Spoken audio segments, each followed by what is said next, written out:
The North American B-45 Tornado was the first operational American jet bomber and the first four-engine jet aircraft to enter service with the United States Air Force. Its development began in 1944, when intelligence reports on the German Arado R-234 spurred the United States to accelerate jet bomber projects. In September 1944, the Army Air Forces invited proposals, and North Americans submitted the NA-130 design. A contract for 3 prototypes was issued in January 1945, and the first XB-45 flew on 17th of March 1947 from Muroc Field, California. The B-45 featured a shoulder-mounted straight wing, 4 General Electric J-35 turbojet engines, and a pressurized crew compartment. Early versions suffered from poor sealing of the cockpit, unreliable fuel systems, and ejection seat malfunctions. The aircraft was 75 feet long, had a wingspan of 89 feet, and could reach speeds over 570 miles per hour, approximately 917 kilometers per hour, at altitude. It carried up to 22,000 pounds, approximately 9,979 kilograms, of bombs, including nuclear weapons, and was equipped with a tail turret with 2 12.7mm machine guns.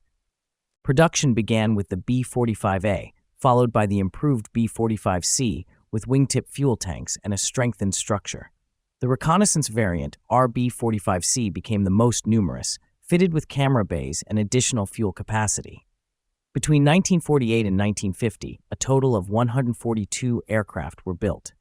The Tornado entered service in 1948 with Strategic Air Command. During the Korean War, B-45s flew bombing and reconnaissance missions. Several RB-45Cs were operated under great secrecy by the Royal Air Force, conducting deep penetration photographic flights over the Soviet Union in the early 1950s. The aircraft played a key role in establishing the credibility of the United States' early nuclear deterrent, as it was the first jet bomber certified to deliver atomic weapons. By the mid-1950s, the B-45 was outclassed by the Boeing B-47 Stratojet, which offered greater range and payload. The Tornado was gradually relegated to reconnaissance, training, and test roles. The type was retired from frontline service by 1959, with the last examples withdrawn from auxiliary duties in the early 1960s. Today, no complete B-45 survives, though sections are preserved in museums. Despite its short service life, the Tornado was a milestone in United States aviation history. It bridged the gap between piston-engine bombers of World War II and the jet-powered strategic bombers of the Cold War.